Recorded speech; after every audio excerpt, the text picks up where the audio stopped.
साथियों नमस्कार। एक बार फिर से आप सभी का आपके अपने चैनल पर स्वागत है। तो साथियों, अपने जो आरबीएससी की बुक जो कर रहे थे, जिसकी क्लासें लगातार अपने कर रहे थे, पिछले कुछ दिनों से इस बुक की क्लासें अपने किसी कारणवश नहीं कर पाए थे, क्योंकि हमने बीच में है वो सेकंड ग्रेड के एग्ज़ाम को देखते हुए पुराने पेपरों का सॉल्यूशन है वो किया था। तो आज एक बार फिर से अपने जो आरबीएससी की बुक है कक्षा 10 की ये बुक है, इसका सॉल्यूशन आज एक बार फिर से अपने इस बुक को पढ़ना है वो शुरू कर रहे हैं। तो मैं आपको बता दूं कि इससे पहले अपने इस बुक की है वो 12 क्लास है वो कर चुके हैं, और आज अपने ये इस बुक की 13वीं क्लास है वो करने जा रहे हैं। तो जिन साथियों ने पीछे की क्लासें नहीं देखी हैं, आज ये क्लास पहली बार देख रहे हैं, तो वो इस बुक को पूरा पढ़ने के लिए सबसे पहले तो आप चैनल को सब्सक्राइब कर लें और फिर पीछे की क्लासें आप देख सकते हैं प्ले लिस्ट में जा कर के। तो आइए शुरुआत करते हैं आज की क्लास की और देखते हैं कक्षा 10 में जो अपने अध्याय जो चल रहा है उसके अंतर्गत हम त्यौहार है वो पढ़ रहे थे। तो आज जो अपने त्यौहार है वो इस क्लास में सबसे पहले पढ़ने जा रहे हैं वो है साथियों अक्षय तृतीया के बारे में अपने यहाँ पर पढ़ेंगे। तो देखिए साथियों, अक्षय तृतीया का त्यौहार कब बनाया जाता है? तो वैशाख माह की शुक्ल पक्ष की तृतीया को अक्षय तृतीया है वो कहते हैं। यानी वैशाख माह की जो शुक्ल पक्ष की तृतीया है उस दिन अक्षय तृतीया का त्यौहार है वो मनाया जाता है। अक्षय तृतीया को जन सामान्य अबूझ सावे के रूप में मनाते हैं।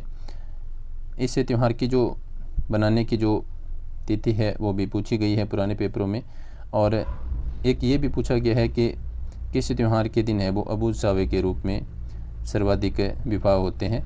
तो अक्षय तृतीया के जो इसका सावा है अक्षय तृतीया त्यौहार पर, उस दिन है वो सर्वाधिक अबूझ सावे होते हैं। ग्रामीण अंचलों में बिना मुहूर्त निकलवाए इसी दिन बड़ी संख्या में बाल विवाह होते थे, जो अब प्रशासन के कड़े रुख व जागरूकता के कारण बहुत कम हो गए हैं।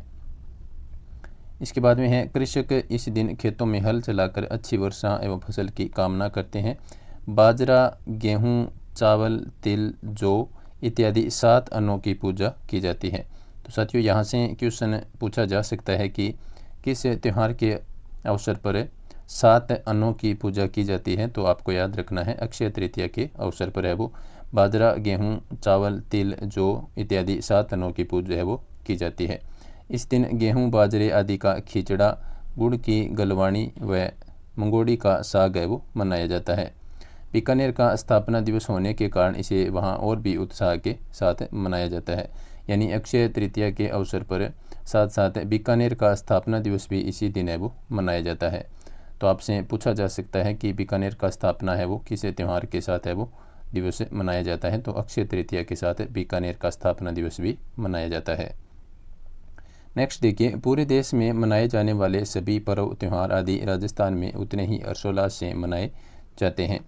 ऋतु तथा धर्म के परिप्रेक्ष्य में भारतीय जनसामान्य के कई अन्य उत्सव हैं, जिनमें रक्षाबंधन, जन्माष्टमी, गणेश चतुर्थी, नवरात्रि, दशहरा, दीपावली, मकर संक्रांति, शरद पूर्णिमा, बसंत पंचमी, नाग पंचमी आदि प्रमुख हैं। ये राजस्थान के कुछ प्रमुख त्योहारों के नाम यहाँ पर आपको दिए गए हैं। इसके बाद में अपने चलते हैं साथियों नेक्स्ट पैराग्राफ पर। इनके अतिरिक्त जैन संप्रदाय से संबंधित अनेक उत्सव राजस्थान में बड़ी श्रद्धा के साथ मनाए जाते हैं। जैनों का सबसे पवित्र और महत्वपूर्ण उत्सव कौन सा? पर्युषण भाद्रपद में मनाया जाता है। तो यहाँ से आपको क्वेश्चन पूछा जा सकता है कि जैन समाज का सबसे महत्वपूर्ण और पवित्र त्यौहार कौन सा है? तो पर्युषण पर्व है। और ये कब मनाया जाता है? तो ये पर्युषण पर्व है साथियों भाद्रपद माह में मनाया जाता है।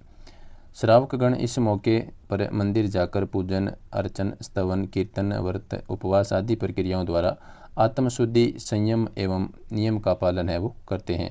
इस उत्सव का अंतिम दिन है वो संवत्सरी कहलाता है। किस उत्सव का? जो पर्युषण पर्व है जो कि भाद्रपद माह में मनाया जाता है जैनियों के द्वारा, तो इस उत्सव का जो अंतिम दिन है वो क्या कहलाता है? संवत्सरी कहलाता है। इस तथ्य को आप नोट कर सकते हैं। आश्विन कृष्णा प्रतिपदा को समावाणी पर्व के मौके पर सभी श्रावक एक जगह एकत्रित होकर एक दूसरे से समायाचना करते हैं। नेक्स्ट देखिए, मुसलमानों के उत्सव में ईद उल जुहा, जिन्हें बकरा ईद भी कहते हैं, जिलहिज की 10वीं तारीख को इब्राहिम द्वारा अपने प्रिय पुत्र इस्माइल की कुर्बानी की याद में मनाया जाता है। कौन सा त्यौहार जो ईद उल जुहा है, जिसे बकरा ईद भी कहते हैं, यह जिलहिज माह की 10वीं तारीख को मनाया जाता है। ये क्वेश्चन यहाँ से पुराने पेपरों में पूछा जा चुका है। इसके बाद में नेक्स्ट देखिए, मुहर्रम के गमी के मौके पर वे 10 दिन तक उपवास रखते हैं और अंतिम दिन मोहम्मद साहब के नाती हुसैन इमाम की कुर्बानी के उपलक्ष्य में ताजिए निकाले जाते हैं। तो ये भी महत्वपूर्ण तथ्य है, इसको आप याद रखें। नेक्स्ट देखिए, शबे रात का त्यौहार बड़ी खुशी का होता है। ऐसा माना जाता है कि उस दिन सभी मानवों के कर्मों की जांच होकर उनके कर्मों के अनुसार उनके भाग्य का निर्धारण किया जाता है। मोहम्मद साहब के पवित्र जन्म एवं मरण की स्मृति में बरावफात का त्यौहार है वो मुस्लिम समाज बड़ी श्रद्धा से मनाता है। रमज़ान की समाप्ति का दिन ईद उल फितर कहलाता है। तो ये भी महत्वपूर्ण तथ्य है, इसको आप नोट कर लें। रमज़ान की समाप्ति का जो दिन है वो ईद उल फितर कहलाता है, जिस दिन नई पोशाक में मुस्लिम समाज आपसी मेल मिलाप करता दिखाई देता है। नेक्स्ट देखिए, ईसाई उत्सव में 1 जनवरी, Easter, Good Friday, Christmas Day आदि प्रमुख हैं, जिनमें लोग गिरजाघरों व ईसाइयों के निवास स्थान में बड़े उल्लास से मनाते हैं। नेक्स्ट देखिए साथियों, अपना अगला पैराग्राफ है। इन प्रमुख लोकोत्सवों के अतिरिक्त महापुरुषों की जयंती, व्रत तथा उपवास के अवसर पर भी उत्सव मनाए जाते हैं। इनमें महावीर जयंती, नरसिंह जयंती, हनुमान जयंती, बुद्ध जयंती आदि मुख्य है। व्रत के उत्सवों में अमावस्या व्रत, वट सावित्री व्रत, निर्जला एकादशी, देवजोलनी एकादशी, हरितालिका तीज, पवित्रा चतुर्दशी, ऋषि पंचमी, अनंत चतुर्दशी, गोपाष्टमी, आंवला एकादशी आदि प्रमुख लोकोत्सव है। अब अपने साथियों बात करेंगे यहाँ पर मेलों के बारे में। त्योहारों को अपने पढ़ चुके हैं, तो अब अपने यहाँ पर मेलों के बारे में पढ़ेंगे। तो देखिए साथियों, मेले का अर्थ है एक स्थान विशेष पर जनसमूह का मिलना और उत्सवों का मनाना। लोक जीवन पूरी सक्रियता से मेलों तथा त्योहारों के आयोजन में शामिल होता है। इससे यहाँ की लोक संस्कृति जीवंत हो उठती है। इन उत्सव त्योहारों एवं मेलों में अपने गीत और अपनी संस्कृति है। प्राय इन मेलों और त्योहारों के मूल में धर्म होता है, किंतु कई मेले और त्यौहार अपने सामाजिक और आर्थिक महत्व के कारण अधिक प्रसिद्ध है। अब देखिए, अजमेर में पुष्कर जी का मेला, यहाँ से क्वेश्चन है वो पूछा जा चुका है पुराने पेपरों में कि जो पुष्कर का मेला है वो कहाँ पर मनाया जाता है, तो अजमेर में मनाया जाता है। अन्नकूट पर नाथद्वारा का मेला, यानी जो अन्नकूट महोत्सव है वो कहाँ पर मनाया जाता है, नाथद्वारा में। सवाईमाधोपुर के शिवाड़ क्षेत्र में शिवरात्रि का मेला, और चूरू जिले में सालासर हनुमान जी का मेला, और नागौर में गोठ मांगलोद में दधीमती माता का मेला प्रसिद्ध है। तो ये आपसे पूछा जा सकता है कि दधीमती माता का जो मेला है वो कहाँ पर पड़ता है, तो गोठ मांगलोद नागौर में पड़ता है। उदयपुर के पास चारभुजा का मेला और करौली में केला देवी का मेला, ये काफ़ी बार पुराने पेपरों में ऐसे पूछा गया है कि केला देवी का जो मेला है वो कहाँ पर पड़ता है, तो करौली में पड़ता है। एकलिंग जी में शिवरात्रि का मेला और केसरिया जी का दुलेव मेला, तो यहाँ से भी पुराने पेपरों में क्वेश्चन है वो पूछा जा चुका है। और एक ये भी पूछा जा चुका है अलवर के पास भरतरी का मेला, ये काफ़ी बार पुराने पेपरों में ऐसी क्वेश्चन है वो पूछा गया है कि भरतरी का मेला है वो कहाँ पर पड़ता है, अलवर में। साथियों, ये काफ़ी महत्वपूर्ण बुक है और इसमें शॉर्ट एंड स्वीट मैटर दिया गया है। कक्षा 10 की बुक को अपने पढ़ रहे हैं, तो इस बुक को अपने पूरा करेंगे इस चैनल पर, तो आप चैनल को सब्सक्राइब कर लें और वीडियो को लाइक और शेयर अवश्य करें। नेक्स्ट देखिए, डूंगरपुर का बेणेश्वर मेला। साथियों, ये बहुत बार पुराने पेपरों में पूछा जा चुका है कि बेणेश्वर का मेला किस ज़िले में पड़ता है, डूंगरपुर में। 12 जिले की शाहबाद तहसील का शहरियों का सीताबाड़ी मेला, ये भी बहुत बार पुराने पेपरों में ये लाइन हूबहू पूछी गई है कि सीताबाड़ी का मेला कहाँ पर पड़ता है, तो ये शाहबाद तहसील 12 में सीताबाड़ी का मेला पड़ता है, जो कि शहरिया जनजाति से संबंधित है। आदिवासियों के मेलों का प्रतिनिधित्व करते हैं ये मेले। और इसके बाद में है पर्वतसर में तेजाजी का मेला, ये भी बहुत बार पुराने पेपरों में पूछा गया है, काफ़ी बार रिपीट हुआ है। तो देखिए, तेजाजी का मेला कहाँ पर पड़ता है, पर्वतसर नागौर में। पोकरण में रुणिचा का मेला, पोकरण में रुणिचा में रामदेव जी का मेला पड़ता है। ये भी क्वेश्चन पुराने पेपरों में पूछा जा चुका है कि रुणिचा का जो मेला है वो कहाँ पर पड़ता है, पोकरण जैसलमेर में पड़ता है। और रामदेव जी का मेला कहाँ पर पड़ता है, इस तरीके से भी आपको पूछा जा सकता है, तो पोकरण जैसलमेर में।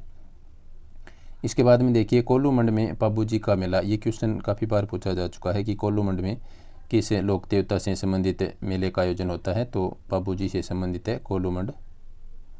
इसके बाद में देखिए, ददरेवा में गोगा जी का मेला आदि लोक नायकों के मेले हैं।